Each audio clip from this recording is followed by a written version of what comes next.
The road to Lake Tahoe stretched before me like a ribbon of shadow winding through the Sierra Nevadas' embrace under a sky bruised with twilight. My Mercedes purred smoothly, its engine a quiet counterpoint to the storm brewing in my chest. I was Fred Martinez, 62, a man who'd built an empire from San Diego's dust and dreams, yet tonight I sought only the solace of my villa by the lake. The place where Elizabeth's laughter still lingered in the cedar beams, where every stone held a memory of our shared promises. After another week wrestling with property deals and endless paperwork, I craved the silence of those crystal waters, the kind of quiet that could stitch a fractured soul back together. But something was wrong. As I crested the final hill, the villa came into view, its silhouette stark against the fading light. A strange glow pulsed from the windows, not the warm amber of my carefully chosen lamps, but a cold, flickering light like the heartbeat of something alive and restless.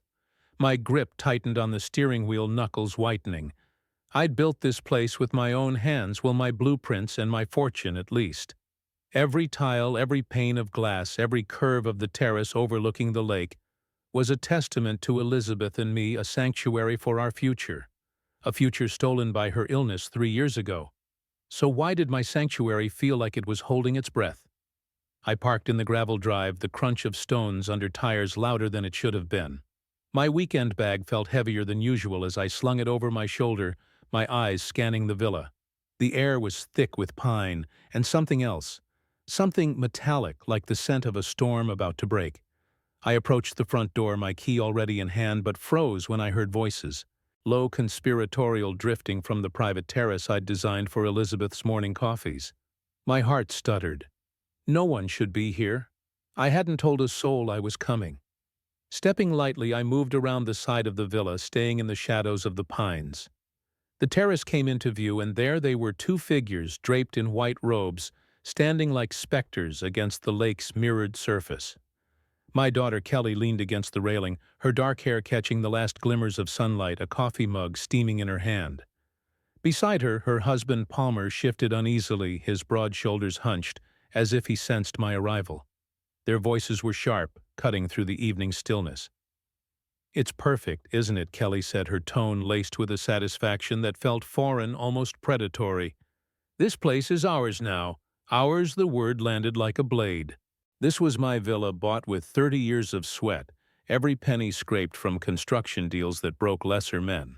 Elizabeth and I had chosen every detail, the slate tiles, the oak floors, the wide windows that framed the lake like a painting. It was our dream, our refuge. And Kelly, my only child. The girl who'd once clung to my hand during thunderstorms, was claiming it as her own. I stepped forward, my bag slipping from my fingers, to the grass. "Kelly." My voice was steady, but it carried a question I wasn't ready to ask. "What are you doing here?"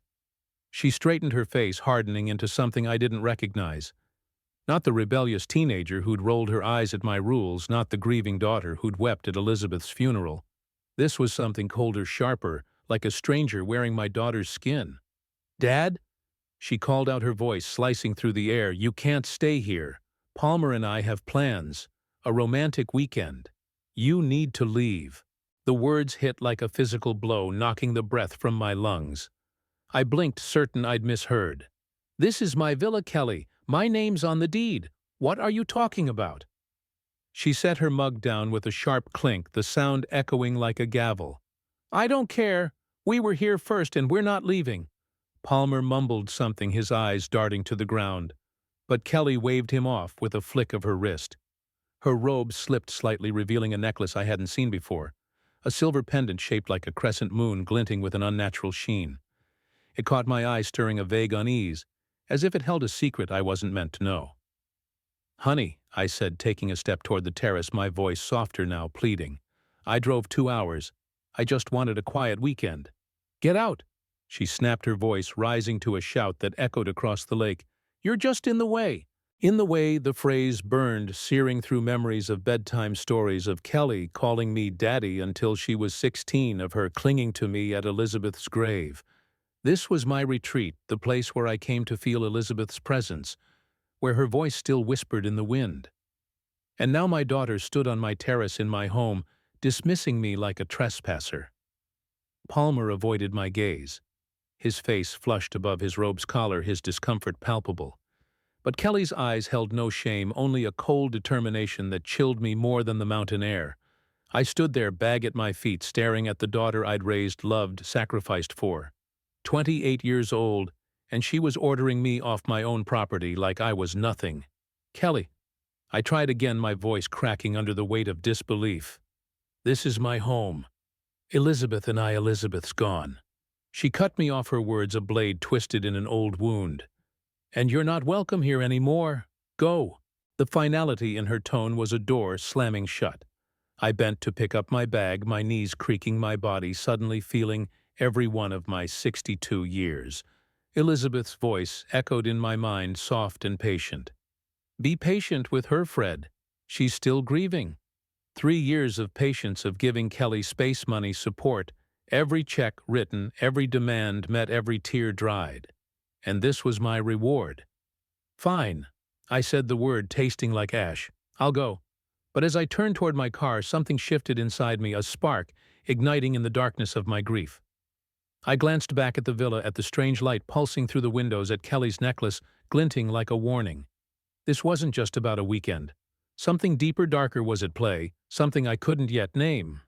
I slid into the driver's seat, the engine purring to life with its familiar reliability. In the rearview mirror, I caught a glimpse of Kelly and Palmer settling back onto the terrace, their silhouettes bathed in that unnatural glow. Kelly raised her mug in what might have been a toast or a dismissal. The road back to San Diego stretched ahead, long and empty, but as I drove, the spark in my chest grew. It wasn't defeat, it was defiance. The drive back to San Diego was a descent into darkness, both literal and figurative. The Sierra Nevada's peaks vanished into the night, swallowed by a sky that seemed to press down on me heavy with secrets. My hands gripped the steering wheel, the leather creaking under my knuckles, as I replayed Kelly's words. You're just in the way. They echoed in my skull, each syllable a splinter digging deeper into the wound of her betrayal. My villa, my sanctuary. The last tether to Elizabeth's memory, claimed by my own daughter as if I were a ghost haunting my own life. Yet beneath the pain, that spark of defiance I'd felt at the villa flickered, refusing to die. Back in my study, the silence of my San Diego home was oppressive, broken only by the faint hum of the city outside. I poured a cup of coffee, the liquid as black as my mood, and sank into my leather chair.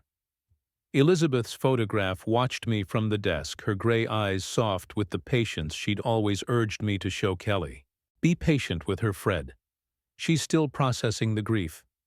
3 years had passed since Elizabeth's death, and I'd clung to those words like a lifeline, writing checks for Kelly's wedding, her car, her graduate school whims, each payment a desperate attempt to keep my daughter close. But tonight, staring at the cold coffee in my mug, I wondered if I'd been wrong. Was this grief or something darker? The phone's shrill ring shattered my thoughts. Kelly's name glowed on the screen, and for a moment I hesitated, my thumb hovering over the answer button. Hope that stubborn traitor whispered that she might apologize, explain, bridge the chasm between us. I pressed accept, holding the phone to my ear. Kelly, Dad. Her voice was a blade cold and businesslike, stripped of the warmth I'd prayed for. Listen carefully.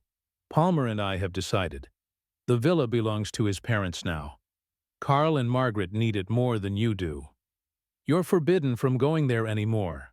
The words struck like a physical blow, my coffee mug frozen halfway to my lips. What? My voice trembled, not with fear, but with a rising fury I hadn't felt in years. Kelly, have you lost your mind?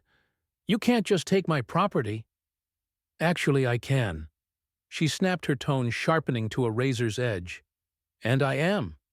You hardly use it anyway. You're old, alone, hoarding a house you don't need while Carl and Margaret struggle to afford rent. It's selfish, Dad. Selfish. The accusation burned, igniting memories of 30 years building my construction empire, every late night, every impossible client, every sacrifice Elizabeth and I made to afford that villa. The lake house wasn't just property. It was our dream, a place where Elizabeth's laughter still lingered in the walls. It's my villa, I said, the words exploding from me with a force that surprised even myself. I worked 3 decades for it. You have no right. Kelly's laugh was sharp, humorless, like glass shattering. "You're being ridiculous. After everything we've done for you since Mom died, you owe us this. Everything you've done." My voice rose, matching hers. "I paid for your wedding, your car, your college loans, that fancy apartment deposit. What have you done except take?" "That's what fathers do," she cut me off, her words dripping with entitlement. "Besides, you're old and alone now. What do you need with a big villa? Palmer's parents are family now. They'll actually appreciate it." The phrase "old and alone" landed like a fist, but instead of crumpling, I felt something harden in my chest, a steel forged in betrayal. Elizabeth's voice whispered again, urging patience, but this wasn't the Kelly she'd known. This was someone else, someone who wore her face, but spoke with a cruelty that felt almost unnatural. I glanced at her photograph, and for a fleeting moment the pendant from Kelly's neck flashed in my mind, the crescent moon glinting with that strange, otherworldly light. Was it just a trick of memory or something more? "Kelly," I said, my voice steady now, "those are Palmer's parents. Strangers to me. They have no claim to my home." "They're family," she hissed, her composure cracking to reveal something raw and ugly. "Unlike you, they'll use the villa properly. You're just hoarding it, wasting it. Mom would be ashamed of you." That crossed a line. Elizabeth ashamed of me. The woman who'd stood by me through every battle, who'd chosen every tile in that villa with me, who'd dreamed of growing old there together. "Your mother," I said quietly, "would be horrified by what you've become." Kelly's sharp intake of breath crackled through the phone. "How dare you?" she whispered, her voice trembling with rage. I hung up. For the first time in 3 years, I'd silenced my daughter's voice, and the act felt like cutting a chain I hadn't known was binding me. The phone sat heavy in my lap, my heart hammering against my ribs. Outside San Diego's traffic hummed its familiar rhythm, but inside my study the air felt charged alive with a strange energy. I stood and crossed to the window, staring into the night. The city lights flickered, but one star burned brighter than the rest, pulsing faintly, almost in time with my heartbeat. I shook my head, dismissing it as exhaustion, but the unease lingered. Sleep eluded me that night. I sat in my chair until the small hours, replaying Kelly's words, her cold dismissal, the pendant's eerie glow. The villa wasn't just a house. It was a piece of my soul, a monument to Elizabeth's love. And yet Kelly's audacity felt too bold, too calculated, as if something or someone had emboldened her. I thought of the flickering light I'd seen in the villa's windows, the way it pulsed like a living thing. Was it just modern lighting or something older, deeper, tied to the land itself? The lake had always felt different. Elizabeth used to say it held secrets, stories whispered in the waves. I'd laughed it off then, but now I wasn't so sure. By dawn, the spark of defiance had grown into a flame. I made coffee, the routine grounding me as my mind churned. Kelly's betrayal wasn't just personal. It was a violation of everything I'd built, everything Elizabeth and I had cherished. But there was something else, a thread of mystery I couldn't ignore. The pendant, the light, the way Kelly's voice carried a confidence that felt borrowed. I opened my laptop and began searching, not for property laws yet, but for something less tangible, legends of Lake Tahoe, stories of the land, anything that might explain the unease gnawing it at me. The internet offered fragments, Native American tales of spirits in the lake, whispers of a power that guarded sacred places. One obscure forum mentioned a crescent moon artifact said to amplify desires, to twist them into something darker. I scoffed, closing the laptop. Superstition wasn't my style. I'd built my life on concrete and contracts, not myths.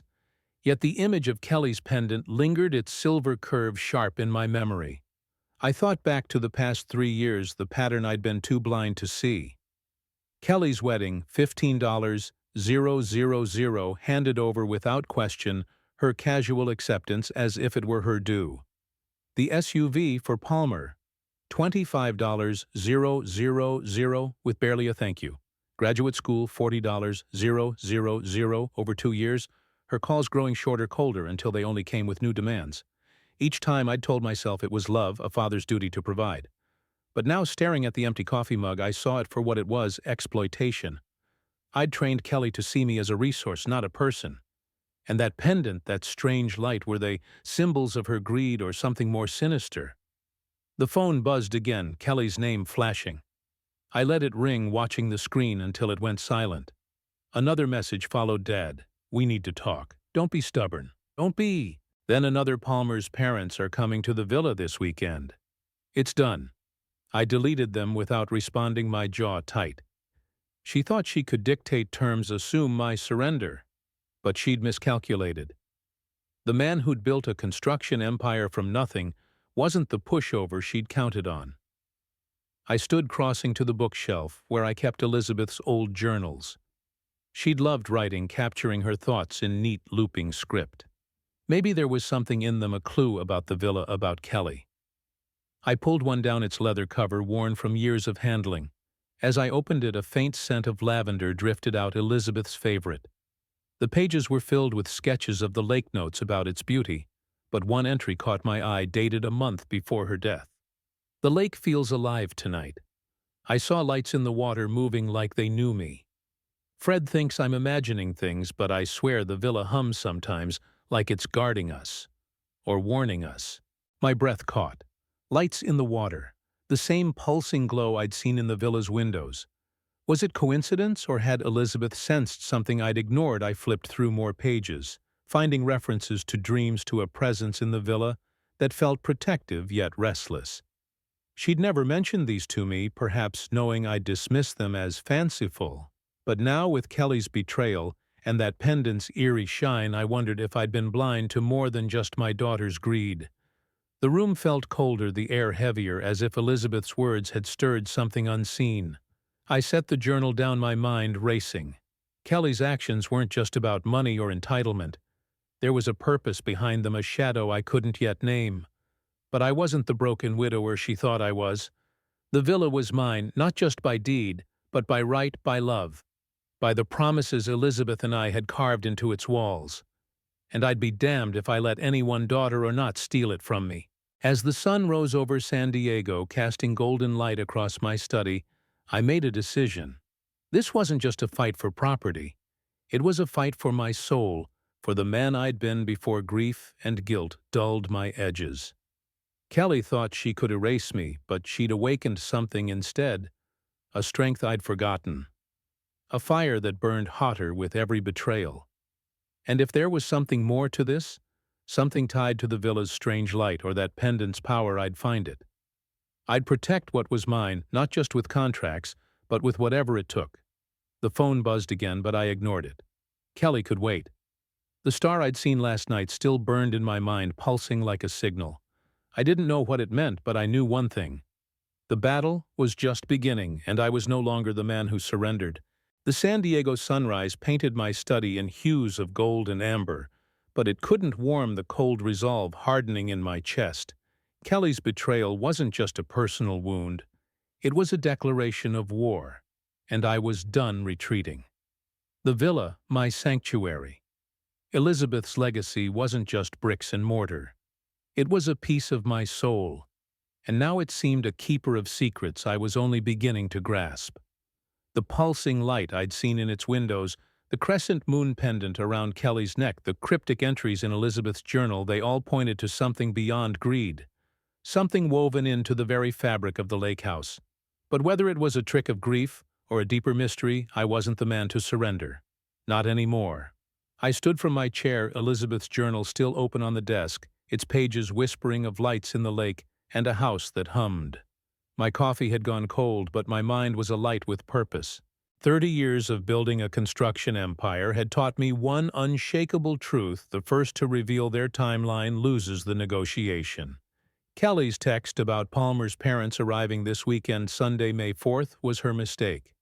She'd given me a deadline, and I had 6 days to turn her audacity into her undoing. But this wasn't just about contracts or deeds. There was power in that villa, something ancient and watchful, and I needed to understand it as much as I needed to protect it. My first call was to Marcus Chen, my attorney of 15 years, a man whose sharp mind and diplomatic calm had navigated me through countless business battles.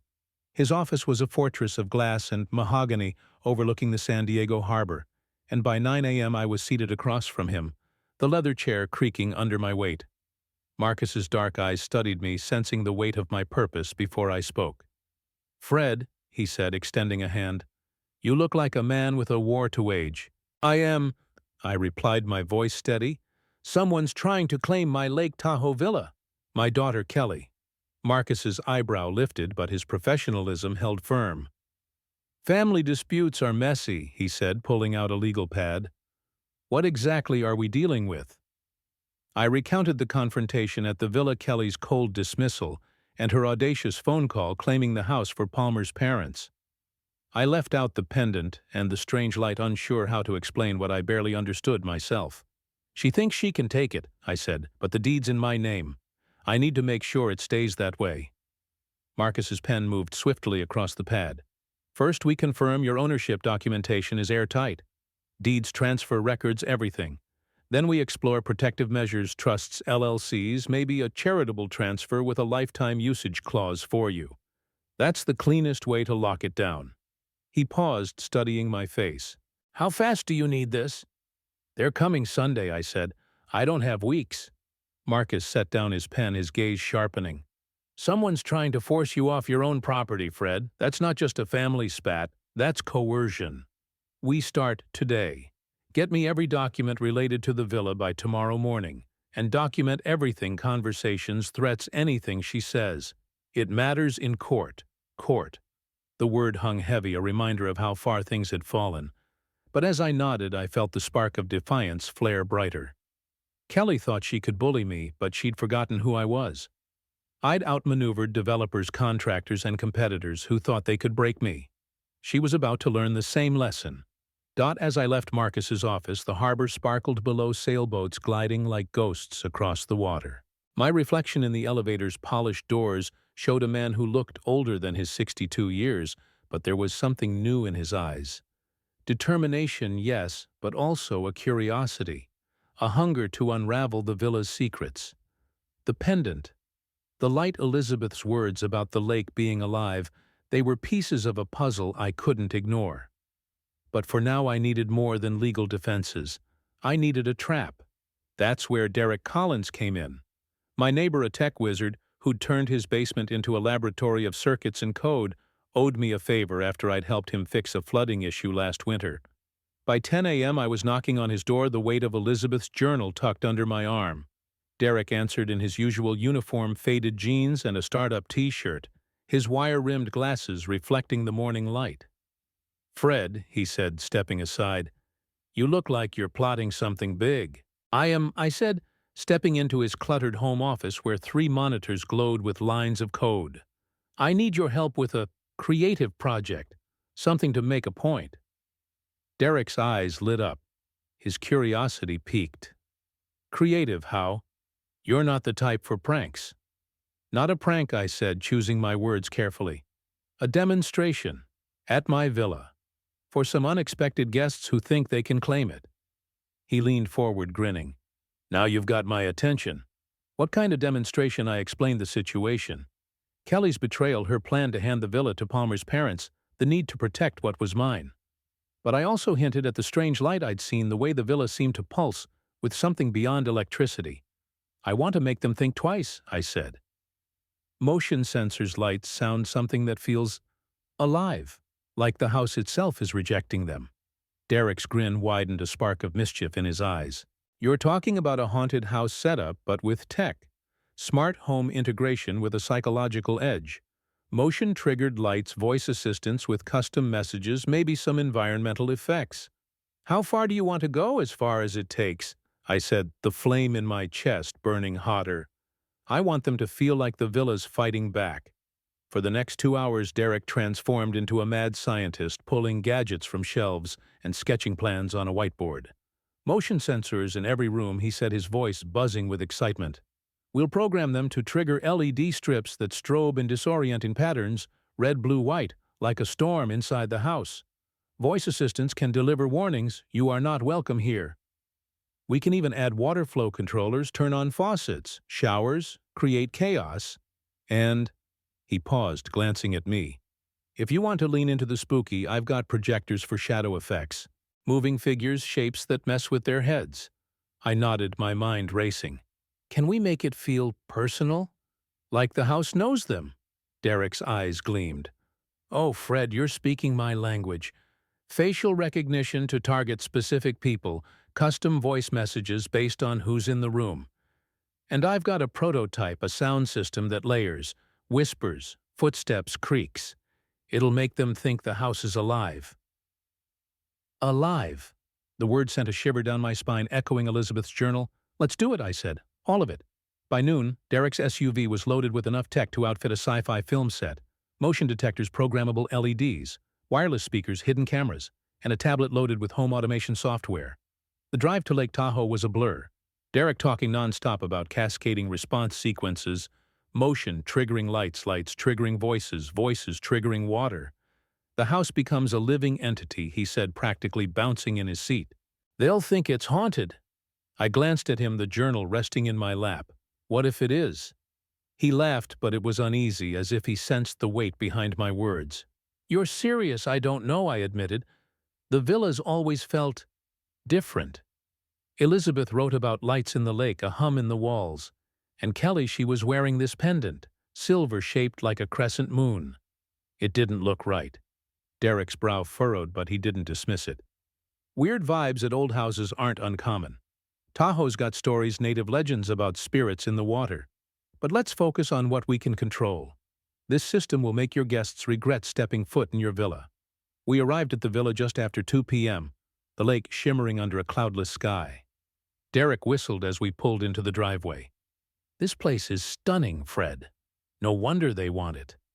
But as we stepped out, I felt it again, that metallic tang in the air, like a storm waiting to break. The windows were dark now. No pulsing light, but the villa seemed to watch us, its silence heavy with expectation. Inside, Derek moved with the precision of a conductor, mapping sensor placements and camera angles. Motion detector here, he said, mounting a small device in the entryway. The moment someone walks in, lights strobe, and the voice assistant says, "Oh, this property belongs to Fred Martinez. Leave now." If they keep moving, phase 2 kicks in, every faucet turns on full blast, and the warnings get louder. I helped where I could, running cables and testing connections, but my mind was elsewhere. As Derek worked, I wandered to the terrace, Elizabeth's journal in hand. The lake stretched before me, its surface unnaturally still, like glass holding a secret. I opened the journal to another entry. The lake spoke to me last night. Not words, but feelings. It knows us, Fred. It's tied to the villa, to our love. I think it's protecting something. I closed the book, my heart pounding. Protecting what, me? The villa, or something older? Fred, Derek called from the living room. Check this out. I joined him, and he activated a test sequence. The lights flickered in a disorienting pattern, red and blue pulses that made the walls seem to breathe. The voice assistant boomed. You are trespassing. Leave immediately. Then a faint whisper. Derek's sound system seemed to come from nowhere. Not yours, not yours. A chill ran through me, not just from the tech, but from the way it echoed Elizabeth's words about the house humming. Brilliant, I said, forcing a smile. It's perfect. Derek grinned, adjusting a camera behind a bookshelf. The system's legal standard smart home stuff, just creatively programmed. Battery backups mean they can't cut the power. You'll control it all from your phone cameras, settings, manual overrides. They'll think the house is alive. Alive. There it was again. I nodded, but my eyes drifted to a corner of the room where a faint glow flickered just for a second, like a heartbeat in the walls. Derek didn't notice, too focused on his tablet, but I felt it, a presence, watchful, waiting. Was it the villa, or my imagination fueled by grief and Elizabeth's cryptic notes? We worked through the afternoon, installing sensors in every room, programming projectors to cast shadowy figures that moved like ghosts. Derek added audio effects, creaking floorboards, distant footsteps, a wind that seemed to blow through closed windows. Psychological warfare, he said, calibrating a speaker.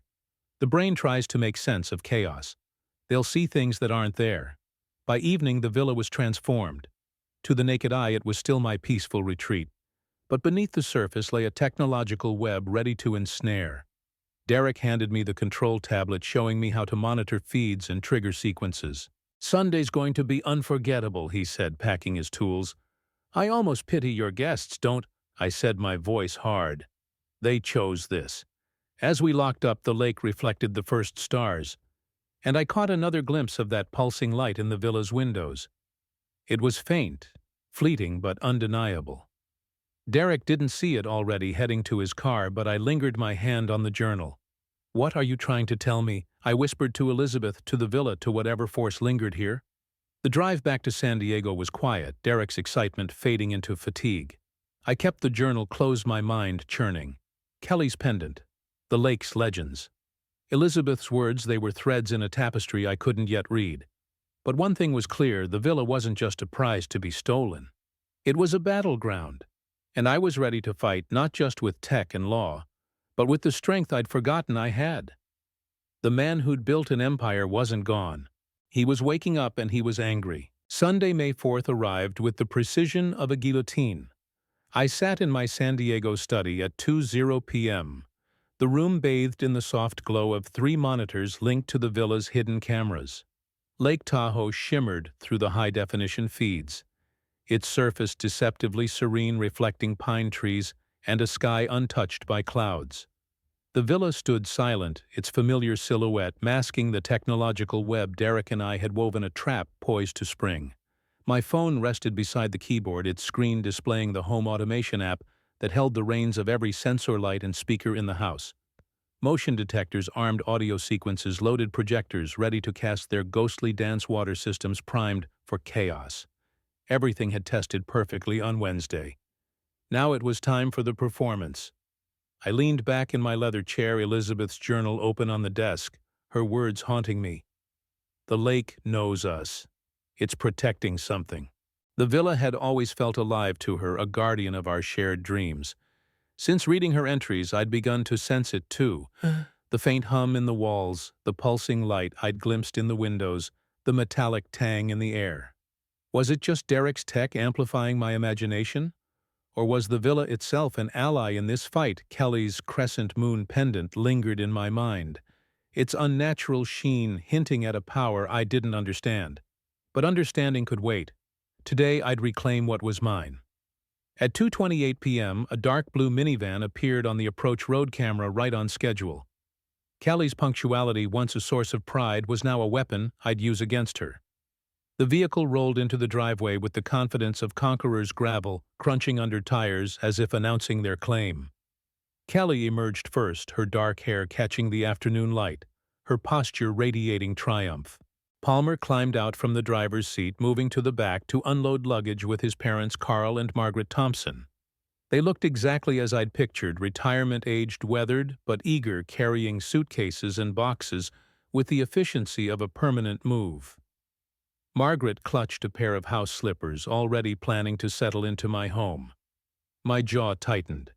This wasn't a visit. It was a takeover. Through the camera, I watched Kelly point toward the front entrance, her gestures animated, authoritative. Palmer nodded, glancing at the windows as if already assigning rooms to his parents. Carl and Margaret followed, their faces lit with anticipation, as if my villa were a gift they'd been promised. My finger hovered over the app's master activation button, but I held back. Let them get comfortable. Let them think they'd won. They reached the front door, where Derek's warning sign stood proudly. "Welcome to the house of the future. Enter at your own risk." The words were professional, almost playful, but legally sufficient. Margaret stopped, her face darkening as she read the placard. Her voice carried through the audio pickup, sharp with indignation. "What is this nonsense? Who put this up?" Carl squinted at the sign, waving a dismissive hand. "Some prank, Maggie. Ignore it." Kelly's laugh was sharp, cutting through the air. "It's just Dad being weird. He probably thought it was funny. Don't worry about it."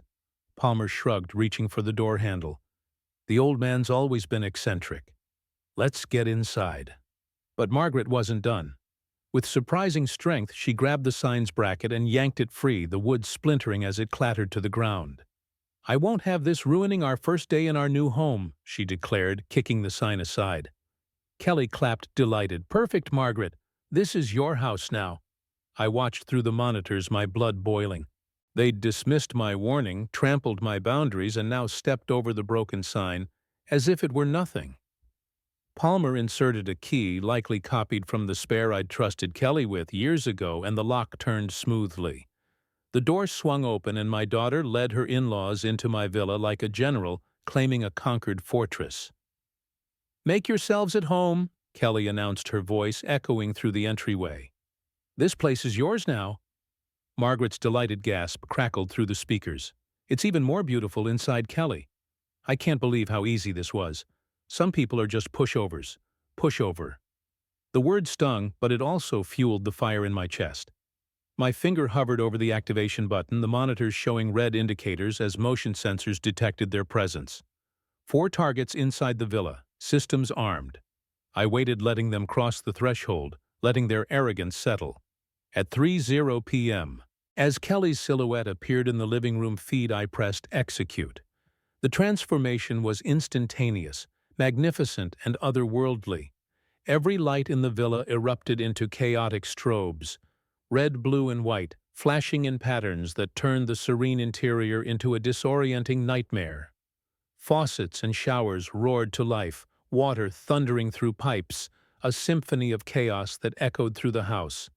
The voice assistant boomed its tone, cold and commanding. "This property belongs to Fred Martinez. You are trespassing. Leave now." But it wasn't just Derek's tech.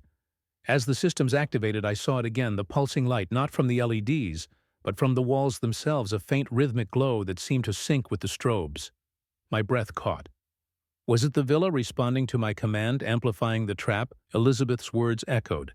"It's protecting something." I shook my head, focusing on the monitors, but the glow lingered in my peripheral vision like a heartbeat in the house. Kelly bolted upright in the living room, feed her confident demeanor shattered. "What the hell is this?" she shouted, her voice barely audible over the rushing water. Palmer stumbled beside her, shielding his eyes from the flashing lights. "Kelly, what's going on?" Then the projectors kicked in. Shadowy figures danced across the walls, tall, indistinct shapes that seemed to move with purpose, gesturing, watching. Derek had programmed them to unsettle, but these shadows felt alive, their movements too fluid, too intentional. Margaret's scream pierced the audio feed as she appeared in the guest room camera, clutching Carl's arm. "This place is haunted, Carl. Do something. I don't know what's happening." Carl's voice cracked, his face pale in the strobing light. He fumbled toward the hallway, only to trigger more sensors. The voice assistant escalated. "Warning. Security system activated. Authorities have been notified. Vacate immediately." Water surged from every faucet, flooding the kitchen and bathrooms, the sound a relentless roar. Whispers layered into the chaos, Derek's audio effects, or so I thought, murmuring, "Not yours. Leave," in a chorus that seemed to come from the walls themselves. I froze my hand on the phone. The whispers weren't in the script. Derek had mentioned footsteps, creaks, wind, but not this. My eyes darted to Elizabeth's journal, open to her last entry. "The lake spoke to me. Feelings, not words." Was the villa speaking now? Kelly appeared in the hallway, feed her hair disheveled, her eyes wide with panic. "This is impossible. Houses don't do this." Palmer raced toward the electrical panel, shouting, "Where's the breaker? We need to shut this off." But Derek's battery backups held firm, the system untouchable. The villa was autonomous, answering only to me and perhaps to itself. The shadows grew bolder, their forms sharpening in the camera feeds. One seemed to linger near Kelly, its silhouette almost human, its head tilted as if studying her. I leaned closer to the monitor, my heart pounding. The pendant around Kelly's neck glowed faintly, its crescent shape pulsing in time with the villa's light. A chill ran through me. Was it reacting to the house or controlling her? The thought was absurd, but the evidence was undeniable. Something beyond tech was at play. Margaret's voice rose to a shriek in the living room. "This isn't right. The walls are moving." She pointed at the shadows which now seemed to circle her, their edges flickering like flames. Carl collapsed into a chair, his face ashen. "We need to leave, Maggie." Now Palmer yanked at the front door. But Derek's 30-second lock delay held firm, creating a claustrophobic panic. "The door's stuck," he shouted, his voice breaking. Kelly spun in circles, her earlier triumph replaced by terror. "This is Dad. It has to be him?" I smiled, a grim satisfaction settling over me. They'd underestimated me, but more than that, they'd underestimated the villa. The house wasn't just a stage for my trap. It was a player, its power amplifying my intent. The monitors showed chaos, water pooling on the oak floors, lights strobing like a storm, shadows dancing with eerie purpose. The voice assistant repeated its warning. Unauthorized occupants will be removed. But the whispers grew louder, more insistent. Not yours. Never yours. 6 hours into the assault, the systems reached their crescendo. Every element, lights, water, sound projections, operated in perfect, terrifying harmony. Kelly stood in the center of the living room, turning frantically as shadows closed in water lapping at her feet. The confident woman who'd ordered me off my own property was gone, replaced by a figure lost in a nightmare. Palmer pounded on the door, his efforts futile. Carl and Margaret huddled together, their faces etched with fear. Then, as dawn light filtered through the windows, the door locks disengaged with a soft click. Palmer yanked the entrance open, and the four of them stumbled out, drenched, disoriented, and defeated. The minivan's tires screeched as they fled, leaving my villa silent once more. The monitors showed the house returning to calm, the pulsing light fading, the shadows retreating. But the whispers lingered in my mind, a faint echo. Protected. Safe. I sat back, my heart still racing. The trap had worked, but it was more than Derek's tech. The villa had fought with me, its power entwined with my will. Elizabeth's journal lay open, her words clearer now. It's tied to our love. Had she known? Had she sensed the villa's guardianship? Its refusal to be claimed by those who didn't belong? And Kelly's pendant, what role did it play? My victory felt incomplete, shadowed by questions I couldn't yet answer. But one thing was certain. I wasn't the pushover Kelly thought I was. The man who'd built an empire was back, and he was just getting started. The monitors in my San Diego study glowed with the villa's silent aftermath, the oak floors glistening with water, the air still shimmering as if the house itself were catching its breath. Dawn had broken over Lake Tahoe, painting the lake in hues of rose and gold, but the victory pulsing through me was anything but serene. Kelly Palmer and his parents had fled their minivan, a blur of defeat on the camera feeds, but the triumph felt layered, shadowed by the villa's uncanny power. The whispers, not yours, never yours, hadn't come from Derek's speakers. The shadows that danced beyond the projector's programming, the pulsing light in the walls, they were the villa's voice, its will aligning with mine. Elizabeth's journal open on my desk seemed to hum with her words. The lake knows us. It's protecting something. But what and why now? My phone vibrated, shattering the morning's quiet. Kelly's name flashed on the screen, and I allowed myself a moment to savor the irony. For 3 years, I'd been the one chasing her calls, begging for connection, swallowing her dismissals. Now she was the one reaching out, her confidence shattered by a house that fought back. I let it ring twice more, my finger hovering over the answer button before pressing it with a calmness I hadn't felt in years. Kelly, I said, my voice measured, almost gentle. Good morning, sweetheart. How was your night at the villa? Her response was a scream, raw and jagged, cutting through the phone like a storm. What did you do, you twisted old man? Her voice trembled with a mix of hysteria and exhaustion, each word a shard of her broken bravado. Margaret and Carl are traumatized. They're barely speaking. The house, it went insane. I leaned back in my leather chair, the monitors casting their glow across Elizabeth's photograph. Insane? I asked, feigning concern. What happened, Kelly? Tell me everything. Don't play innocent, she snapped, her voice cracking. Lights flashing like a nightmare. Water pouring from every faucet, voices screaming at us to leave, screaming Dad. And those things on the walls moving like they were alive. You did this. The accusation hung between us, and I let it linger, my eyes drifting to the journal. The villa's actions had gone beyond Derek's tech, the whispers and shadows, carrying a weight that felt personal, almost sentient. Had the house sensed Kelly's betrayal, her violation of its sanctity? Or was it me, my will channeled through its mysterious power? That sounds terrifying, I said, my tone carefully neutral. Did you call for help? We called the police. Kelly's voice rose to a near shriek. They came at 6 a.m., searched the whole place, found nothing wrong. They said it was a technical malfunction, but we both know that's a lie. I smiled, a quiet satisfaction settling over me. Derek's system was flawless, legal, deniable, a masterpiece of psychological warfare. But the villa's contribution, those unscripted whispers and shadows, added a layer I couldn't explain. A relief, then, I said, my voice steady. At least you know there was no real danger. No real danger. Kelly's scream forced me to hold the phone away from my ear. We didn't sleep for 8 hours. Carl collapsed twice. Margaret still crying, and Palmer, he's a wreck. You're mocking us, aren't you mocking? I replied, letting a hint of concern creep in. Kelly, I'm worried about you. You sound stressed. These modern systems can be unpredictable. Maybe the house just doesn't like strangers. The silence stretched heavy and charged. When Kelly spoke again, her voice was a dangerous whisper, trembling with rage and something else, fear perhaps. I know it was you, she said. Somehow you made this happen. You and your sick games. Me. I chuckled softly, the sound masking the unease stirred by her words. Kelly. I was in San Diego all night, 200 miles away. How could I control anything at the villa? You know I can barely work my TV remote. You're no tech genius, she hissed, but you're something worse. The police found nothing, but I know you did this. Those voices, they knew us, Dad. They called us trespassers. And that pendant... Her voice faltered and my heart skipped a beat.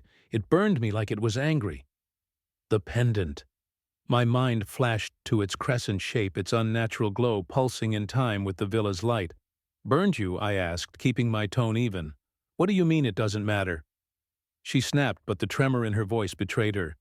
We're never coming back. That place is cursed and you can keep it. But you'll pay for this, Dad. Somehow we'll prove it was you.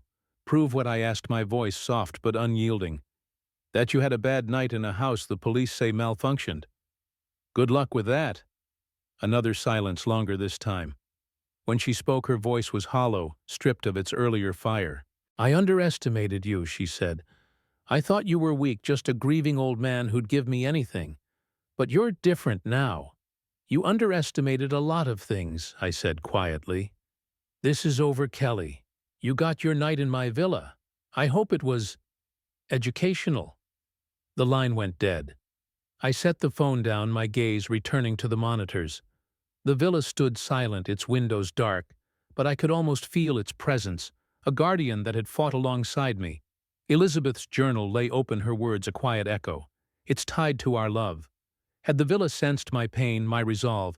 Had it turned Kelly's greed against her, amplified by that strange pendant? I didn't know. But the victory felt both mine and the house's, a shared triumph over those who'd tried to steal what wasn't theirs. I stood and crossed to the window, the San Diego morning unfolding in a hum of traffic and light. The star I'd seen nights ago still burned in my memory, pulsing like a signal, and now I wondered if it was tied to the villa, to the lake, to whatever power had stirred last night. Kelly's words about the pendant burning her lingered, a clue to a puzzle I wasn't ready to solve. Was it controlling her, amplifying her greed? Or was it merely a symbol of her betrayal? The thought unsettled me, but it also sharpened my focus. This wasn't just about reclaiming my property. It was about understanding the villa's secrets, the legacy Elizabeth had left behind. I returned to the journal, flipping to a page I'd skimmed before. Elizabeth's handwriting was steady, urgent. The crescent moon appeared in my dream last night. It felt alive, pulling at my heart, but it wasn't kind. I think it wants something, Fred. Be careful. My breath caught. She'd known about the pendant or something like it long before Kelly wore it. Had Elizabeth sensed its influence, its power to twist desires? I closed the journal, my resolve hardening. Kelly's defeat was a start, but the pendant, the villa's hum, they were threads I needed to unravel. The phone buzzed again, Kelly's name flashing. I turned it off, letting the silence settle. For 3 years, I'd been the one chasing her, desperate for a connection, swallowing her cruelty to keep her close. Now the tables had turned. She'd felt the villa's wrath, my wrath, and it had broken her confidence. But the pendants burned, the shadows dance, they hinted at a deeper battle, one I wasn't sure I understood. Was Kelly a pawn in something larger, or had her greed simply awakened the villa's protective spirit? I sat back, Elizabeth's photograph, watching me, her gray eyes soft but knowing. You tried to warn me, I whispered. About the lake, the house, maybe even Kelly. The room felt warmer, as if her presence lingered, guiding me. The villa wasn't just a house. It was a partner, a guardian of our love, and it had fought for me. But the pendant's glow its burn suggested an opposing force, one tied to Kelly's actions. I needed answers, and I needed to protect what was mine, not just from Kelly, but from whatever power she'd unwittingly unleashed. As the morning sun climbed higher, I felt a shift inside me. The grieving widower who'd mistaken love for surrender was gone. In his place was a man who'd faced betrayal and won not just with tech, but with a strength I'd forgotten I had. The villa had reminded me of that strength, its hum a call to arms. Kelly thought she'd lost to me, but she'd lost to something greater, us, Elizabeth and me, and the house we'd built with love. The battle wasn't over. Not with the pendant's mystery unresolved, but for the first time in years I felt ready. Ready to fight, ready to uncover the truth, ready to be the man Elizabeth had always believed in. The San Diego morning was crisp, the kind of clarity that sharpens the edges of everything thoughts, memories resolve. I stood in my study, Elizabeth's journal open on the desk, her words a quiet pulse in the room. The crescent moon appeared in my dream last night. It felt alive, pulling at my heart, but it wasn't kind. Kelly's pendant burning her skin during the villa's assault haunted me. Was it a relic of greed, a catalyst for her betrayal, or something darker, tied to the villa's own power? The house had fought for me, its whispers and shadows, more than Derek's tech, but the pendant suggested an opposing force, one I needed to understand. Today I'd face Kelly and her in-laws, not just to reclaim my villa, but to uncover the truth. The phone had been silent since Kelly's hysterical call 2 days ago, her vow to never return to the cursed villa ringing hollow against her earlier arrogance. But I knew my daughter. Her pride wouldn't let her surrender so easily. The cameras at the villa showed no activity, the house standing silent under Lake Tahoe's watchful sky. But I felt its presence, a guardian, waiting for the next move. My victory. Sunday night was a warning shot, not the endgame. Marcus Chen, my attorney, had spent the week fortifying my legal position, and I'd spent it digging deeper into Elizabeth's journals, chasing clues about the villa's hum and the pendant's power. Today, I'd close this chapter one way or another. At 10:15 a.m., a notification pinged on my phone, a motion sensor triggered at the villa's front gate. The camera feed revealed a locksmith's van, followed by Palmer's blue minivan. Kelly stepped out, her face set in a mask of determination, the crescent moon pendant glinting at her throat.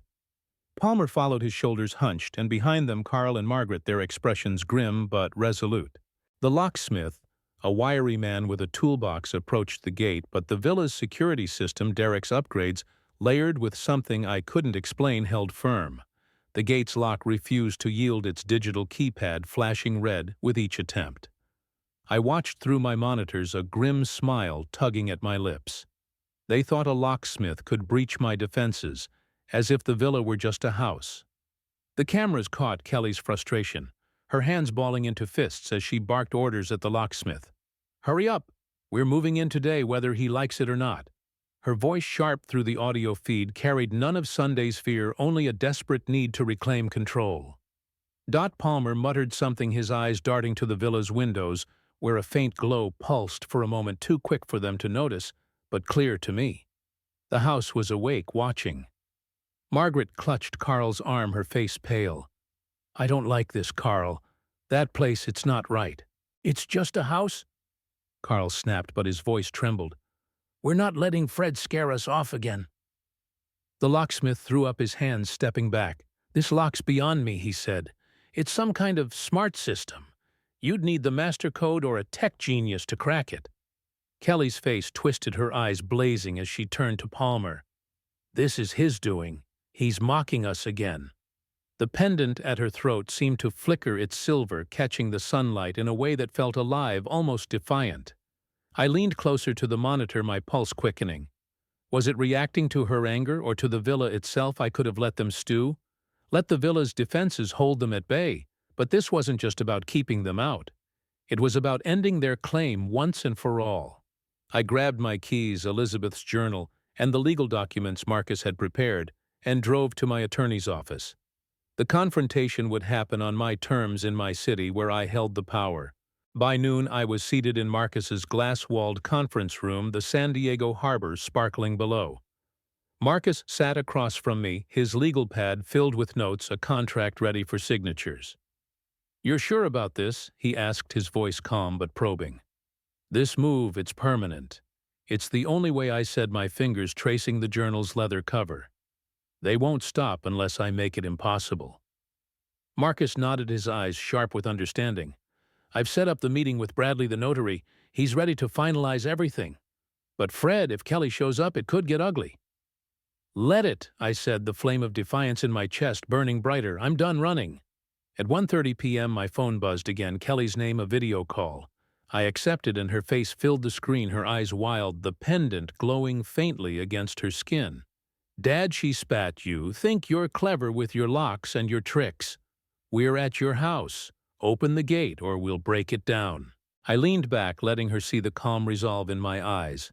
"You're at my San Diego house now?" I asked, glancing at Marcus, who raised an eyebrow. "Bold move, Kelly. But you're not breaking anything. I'm at Marcus's office. Come here if you want to talk." Her lips parted, but no words came. Palmer's voice cut in, strained. "This isn't a game, Fred. We're taking the villa. You can't stop us." "Try me," I said, and ended the call. By 2:00 p.m., Kelly's minivan pulled into the parking lot of Marcus's building, the four of them spilling out like a storm cloud. Kelly led the charge, her pendant catching the light as she stormed into the lobby, Palmer, Carl, and Margaret trailing behind. I watched through the security feed Marcus provided, my heart steady despite the confrontation looming. The villa had fought for me, and now I'd fight for it with law, will, and whatever power lingered in its walls. Marcus ushered them into the conference room where Bradley, a stoic notary with wire-rimmed glasses, waited with a stack of documents. Kelly's eyes locked on mine, her face a mix of fury and desperation. "What's this?" she demanded, gesturing at the papers. "Another trick." "No trick," I said, my voice calm but unyielding. "A solution."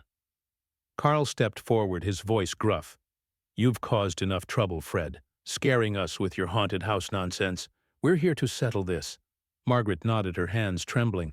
"That place, it's evil. But it's ours now. You can't keep us out." I smiled, not at them, but at the memory of the villa's shadows, its whispers. "You're right about one thing," I said. "The villa isn't ordinary, but it's not yours. It never will be." Kelly's eyes narrowed, the pendant pulsing faintly as if responding to her anger. "You're bluffing," she said. "You've got nothing." I nodded to Marcus, who slid a document across the table. "This," he said, his tone professional but firm, "is a deed transfer agreement. Effective today, the Lake Tahoe villa has been donated to the Second Chance Foundation for Homeless Assistance. Fred retains lifetime usage rights, but the property is no longer in his personal name. It's untouchable." The room fell silent, the air thick with shock. Kelly's face drained of color and her hand flying to the pendant as if it burned again. "You—" "What?" she whispered, her voice breaking. "You gave it away." "Not away," I said, leaning forward. "Protected. From you, from anyone who thinks they can steal what Elizabeth and I built. The foundation will use it for good, shelter, hope, a second chance for those who need it. Something you wouldn't understand." Palmer's jaw dropped, his earlier bravado gone. "You're insane," he stammered. "You gave up your own house." "No," I said, my eyes locked on Kelly's. "I saved it. You thought you could take it, Kelly. You thought I was weak, a pushover. But you forgot who I am." Carl sputtered, his face red. "This is a scam. We'll fight this in court." Marcus raised a hand, his voice cutting through. "The transfer is legal, notarized, and irrevocable. The Foundation's board has already approved it. You can try to challenge it, but you'll lose.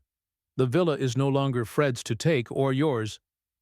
Margaret collapsed into a chair, her hands covering her face. "This can't be happening," she muttered. "After everything—" Kelly stood frozen, her eyes darting from the document to me, then to the pendant at her throat. For a moment I thought I saw something flicker in her gaze. Fear, regret, or something deeper, as if the pendant's weight was more than physical. "You planned this," she said, her voice barely a whisper. "All of it, the lights, the voices, the water. You and that house." I didn't answer, letting her words hang. The villa had been my ally, its power amplifying my trap, but I wouldn't confirm it. Not yet. The pendant's glow faded and Kelly's hand dropped, her shoulders slumping. "You've taken everything from me," she said, her voice hollow. "No," I said softly.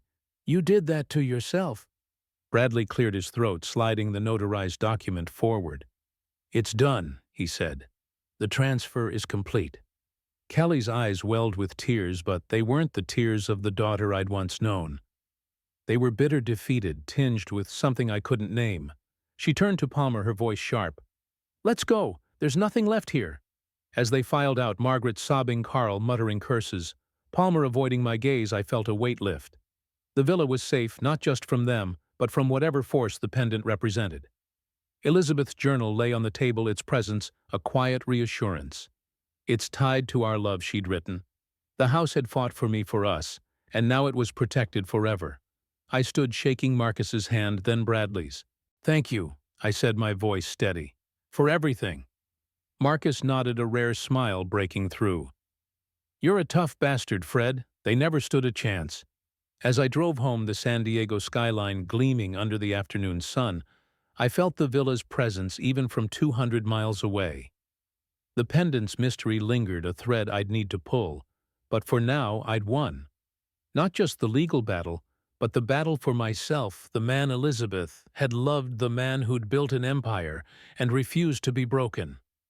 The star I'd seen nights ago burned in my memory, pulsing with the villa's rhythm. Whatever secrets it held, I'd face them on my terms with the strength I'd rediscovered. The road to Lake Tahoe was quieter this time. The Sierra Nevada's peaks softened by a late afternoon haze that blurred the line between earth and sky. My Mercedes hummed steadily, carrying me back to the villa not as a man fleeing betrayal, but as one who'd reclaimed his ground. The weight of Kelly's defeat, sealed by the legal transfer to the Second Chance Foundation, sat lightly on my shoulders, tempered by a lingering question, the crescent moon pendant, its strange glow, and the villa's own mysterious pulse. Elizabeth's journal rested on the passenger seat, its leather cover warm under my touch, her words a guiding star. "The lake knows us. It's protecting something." Today, I'd return to the villa not to fight, but to listen, to understand what it and Elizabeth had been trying to tell me. I arrived as the sun dipped low, painting the lake in hues of amber and violet. The villa stood serene, its windows catching the light like mirrors, no trace of the pulsing glow I'd seen before. The air carried that familiar metallic tang, sharper now, like a promise of revelation. I stepped out, my boots crunching on the gravel, and paused at the broken remnants of Derek's warning sign still lying where Margaret had kicked it. A smile tugged at my lips. They'd thought they could conquer this place, but the villa had other plans, and so did I. Inside the house was silent, the oak floors dry but faintly stained from the water surges of Sunday's assault. Derek's technological web motion sensors, LED strips, speakers, projectors remained in place, a silent army awaiting orders. I set to work dismantling it, not out of necessity but out of respect. The villa had fought for me, its whispers and shadows, more than circuits and code, and it deserved to rest. I unmounted sensors, coiled cables, and removed projectors, my hands moving with the precision of the contractor I'd once been. Each piece I packed away felt like a ritual, a thank you to the house that had stood by me. As I worked, I felt it again, a hum in the walls, faint but undeniable, like a heartbeat syncing with my own. I paused in the living room, my hand resting on a speaker, and closed my eyes. The hum grew clearer, not mechanical but alive, resonating with Elizabeth's presence. "You were right," I whispered, my voice soft in the empty room. "You always knew this place was more than a house." I carried the last of Derek's equipment to my car, then returned to the terrace, Elizabeth's journal in hand. The lake stretched before me, its surface a perfect mirror reflecting the first stars as twilight deepened. I opened the journal to a page I'd read a dozen times since Sunday, one that felt like a key. "The villa hums when we're together, Fred. It's our love woven into the stones. If we ever lose each other, it'll guard what's ours." I traced her words, my throat tight. She'd known somehow that the villa was more than a home, a guardian, a partner tied to the love we'd poured into it. The pendant lingered in my mind, its crescent shape burning Kelly's skin when the villa fought back. Her words echoed. It burned me like it was angry. Elizabeth's journal had warned of a crescent moon, a force that pulled at her heart but wasn't kind. Had Kelly found it, or had it found her? Was it a relic of greed amplifying her entitlement, or something older tied to the lake's legends, I'd searched online again, finding whispers of a Tahoe artifact, a moon-shaped talisman said to grant desires, but at a cost twisting them into obsession. Kelly's transformation, her cold cruelty, fit the pattern. But she was gone now. Her claim shattered, and the pendant's mystery could wait. Today was for peace. I poured a cup of coffee from the thermos I'd brought, the aroma grounding me as I sat on the terrace's stone bench. The lake was still, but a faint ripple moved across its surface, unprompted by wind, as if responding to my presence. I sipped the coffee, its warmth spreading through me, and let my thoughts drift. 3 years ago, I'd been a shadow of myself, a widower drowning in grief, letting Kelly's demands erode my boundaries. I'd thought love meant giving everything, even my dignity, but I'd been wrong. Love required strength, the courage to say no, to protect what mattered. The villa had reminded me of that, its power a mirror to my own. Kelly's defeat wasn't just about the villa. It was about me rediscovering the man who'd built an empire, who'd loved Elizabeth fiercely, who'd faced betrayal, and emerged stronger. The legal transfer to the Second Chance Foundation was more than a shield. It was a legacy, a way to honor Elizabeth's compassion while ensuring no one could steal our dream again. The foundation would use the villa to house those in need of purpose that felt right, like a promise kept. As I sat, the hum in the walls grew louder, a soft vibration that seemed to carry Elizabeth's voice. Not words, but feelings, pride, love, reassurance. I closed my eyes, letting it wash over me, and saw her in my mind, standing on this terrace, her gray eyes sparkling like the lake. "You did it," she seemed to say. "You protected us." I opened my eyes, the journal warm in my lap. The lake rippled again, and for a moment I thought I saw a faint light beneath its surface, pulsing in time with the villa's hum. Not the chaotic glow of Sunday, but something softer, welcoming. A guardian, just as Elizabeth had written. I didn't need to understand it fully, not yet. The villa was safe, and so was I. The pendant's mystery lingered, a loose thread in an otherwise complete tapestry. I'd left a message for Kelly yesterday, not out of anger, but clarity. "If you ever want to talk, I'm here. But the villa is gone. Let it go." She hadn't responded, and I didn't expect her to. The pendant might have twisted her, or she might have chosen her path, but either way, she'd made her choice. And I'd made mine, to live with boundaries, to honor Elizabeth's memory, to be the man she'd always seen in me. I stood stretching as the last light faded, the stars now bright above the lake. The villa felt lighter, as if it too had exhaled, its duty fulfilled. I locked the door, my hand lingering on the handle, and whispered, "Thank you." The hum answered a final note of harmony, then faded into silence. Driving back to San Diego, the road felt different, open, unburdened. The star I'd seen nights ago burned overhead, pulsing faintly, a reminder of the villa's watchful presence. I didn't know what lay ahead, whether Kelly would reach out or the pendant's secrets would surface, but I was ready. Not just for battles, but for life, the one Elizabeth and I had dreamed of, the one I'd reclaimed. The villa wasn't just a house. It was a testament to love, to strength, to the boundaries that make both possible. And as I drove into the night, coffee cup empty but my heart full, I knew I'd carry that truth forever.